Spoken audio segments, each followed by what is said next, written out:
시청자 여러분 안녕하십니까? 11월 13일 금요일 KTN 뉴스입니다. 조지아 전역에서 전면 수작업 재검표가 시작됐습니다. 귀넷 카운티 선관위는 오늘 오전 9시부터 재검표 작업을 시작했는데요. 김용성 기자가 현장을 다녀왔습니다. 저는 귀넷 카운티 선거사무소 앞에 나와 있습니다. 조지아주는 역사적인 전면 수작업 재검표 작업을 진행하고 있습니다. 직원들은 2인 1조로 재검표 작업을 진행합니다. 한 번에 투표용지 한 묶음씩 진행합니다. 컨테이너에 담긴 투표용지 묶음을 꺼내 두 직원이 투표용지를 트럼프표, 바이든표, 이중투표, 백지 등 투표 내용에 따라 분류합니다. 분류한 투표용지의 개수를 두 직원이 각각 세어본 다음에 득표를 기록합니다. 그 후 묶음을 다시 엮어 모아둡니다. 귀넷 카운티에서는 64쌍의 직원이 40만 개 이상의 투표를 재검표해야 합니다. 이런 대규모의 투표를 모두 수작업으로 재검표하는 것은 조지아에서 처음인 만큼 귀넷 선관위는 직원들에게 재검표 과정에 대해 교육하는데 많은 시간을 할애했습니다. I think the biggest challenge is this is the first time that any of us have done this, not just Gwinnett, but any county in Georgia. So we really don't know what to expect, but what we've all learned is that we will adapt and we will figure out how to make this happen and get this to work.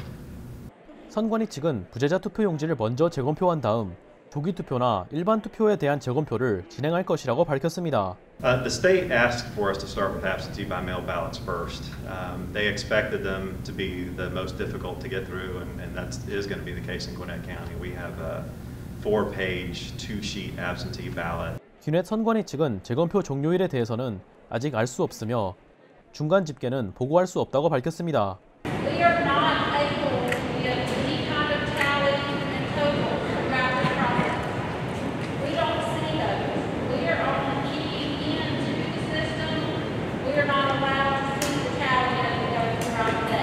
KTN 뉴스 김용성입니다.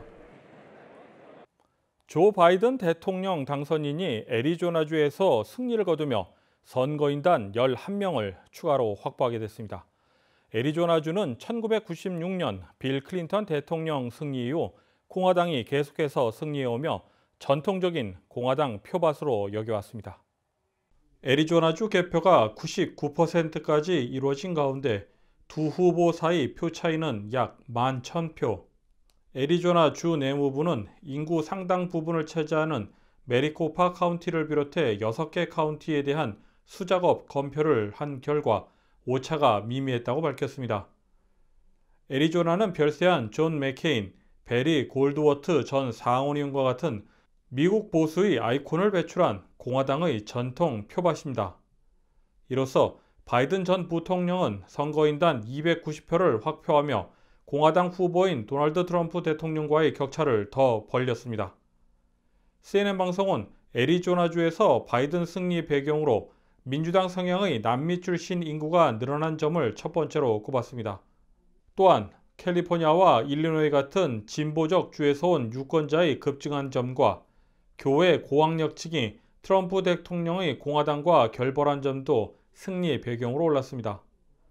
트럼프 대통령이 애리조나를 대표하는 인물인 전쟁 영웅 맥케인 전 의원을 비꼬고 조롱한 것도 그 원인으로 거론되고 있습니다. 한편 트럼프 대선 캠프 측은 애리조나와 펜실베니아 그리고 미시간에서 주 정부의 당선인 확정을 막아달라고 법원에 소송을 낸 상태입니다.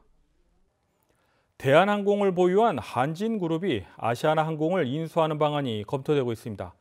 하지만 성사를 장담하기는 쉽지 않은 상황으로 알려졌는데요.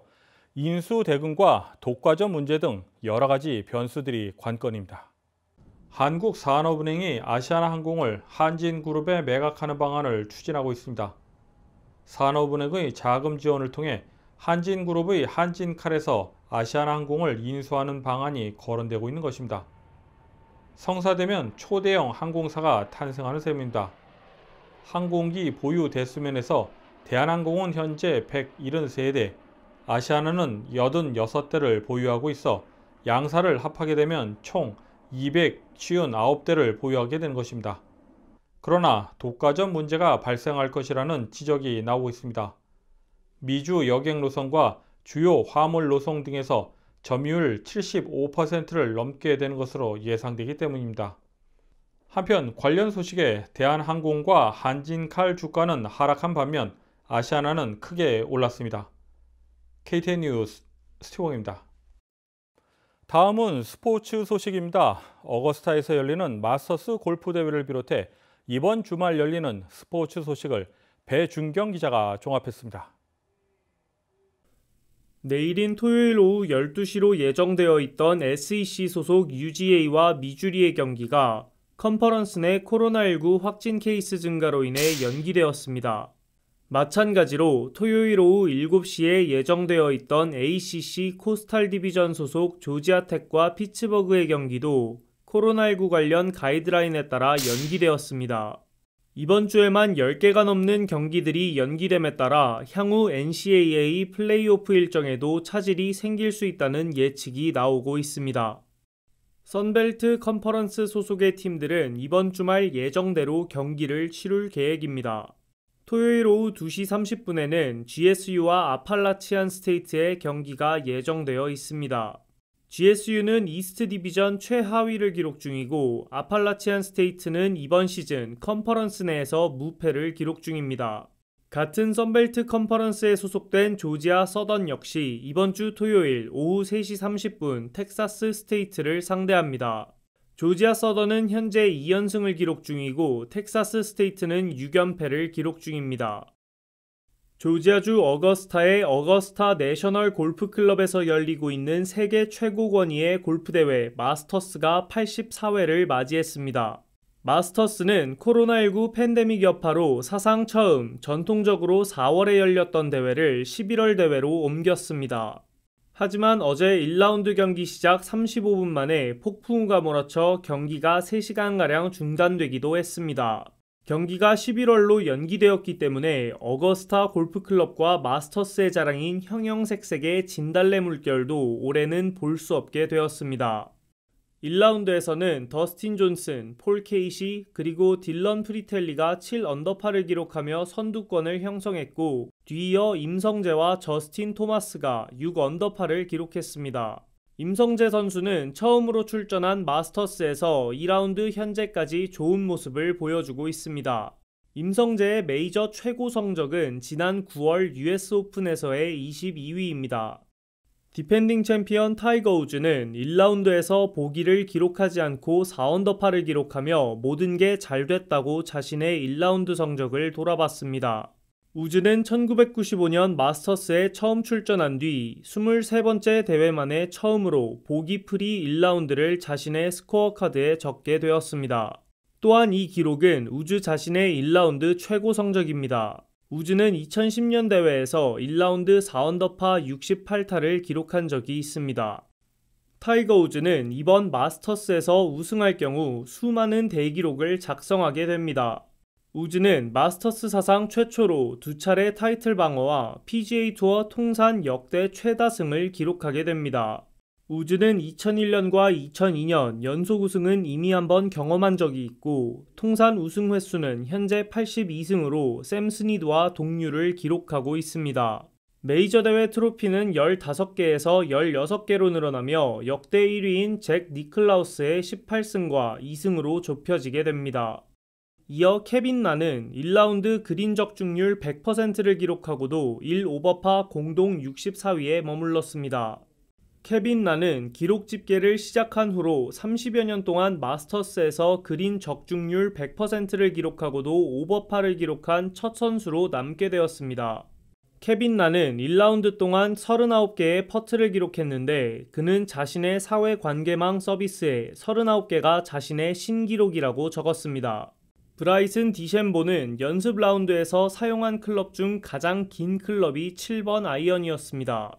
타이거 우즈는 디셈보가 파 72 코스에서 파 67인 것처럼 경기를 한다면서 그의 장타 능력을 평가했습니다. 디셈보는 1라운드 2언더파로 공동 32위에 머물러 있습니다. 한국 남자축구 국가대표팀이 이번 주 토요일 오후 3시 오스트리아에서 멕시코를 상대로 A매치 친선전을 가질 예정입니다. 이번 선발 명단에는 한국을 대표하는 손흥민과 더불어 유럽과 중동 등에서 활약하고 있는 해외파들이 대부분 선발되었습니다.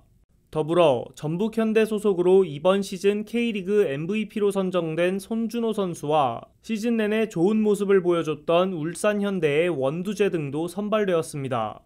이번 친선전 명단에는 30대 선수가 고작 2명에 불과하며 20대 내에서도 고른 분포를 보이며 전체적으로 국가대표팀이 젊어졌습니다. 과연 파올루 벤투 감독이 손흥민과 이강인 그리고 황희찬 등 유럽에서도 주목받는 선수들을 조화롭게 공존시킬 수 있을지 한국 축구 팬들의 관심이 뜨겁습니다. KTN 뉴스 배준경입니다. 미국의 신규 확진 환자가 16만 명을 기록하며 또 한 번 사상 최고치를 갱신했습니다. 오늘의 코로나19 현황을 김용성 기자가 정리했습니다. 13일 오후 3시 30분 기준 미국 내 코로나19 누적 확진 환자는 1,099만 9,199명, 누적 사망자는 24만 9,425명입니다. 어제 하루 동안 신규 확진 환자는 16만 2,226명 늘었고 신규 사망자는 1,190명 증가했습니다. 주별 누적 확진 환자는 텍사스, 캘리포니아, 플로리다, 뉴욕, 일리노이 순으로 많습니다. 주별 누적 사망자는 뉴욕, 텍사스, 캘리포니아, 플로리다, 뉴저지 순으로 많습니다. 다음은 조지아주 코로나19 현황입니다. 주 보건당국의 오후 2시 50분 집계에 따르면 조지아주의 누적 확진 환자는 38만 2,505명, 누적 사망자는 8,418명으로 집계됐습니다. 신규 확진 환자는 2,383명 증가했고 신규 사망자는 22명 증가했습니다. 다음은 카운티별 집계입니다. 풀타운 카운티 누적 확진 환자 33,550명, 누적 사망자는 649명입니다. 12일에서 13일 사이에 신규 확진 환자는 215명 늘었고 신규 사망자는 없습니다. 귀넷 카운티 누적 확진 환자 33,088명, 누적 사망자는 472명입니다. 신규 확진 환자는 228명 늘었고 신규 사망자는 없습니다. 캅 카운티 누적 확진 환자 23,656명, 누적 사망자는 481명입니다. 신규 확진 환자는 109명, 신규 사망자는 1명 늘었습니다. KTN 뉴스 김용성입니다. 이상으로 11월 13일 KTN 뉴스를 모두 마칩니다. 시청해주신 여러분 고맙습니다.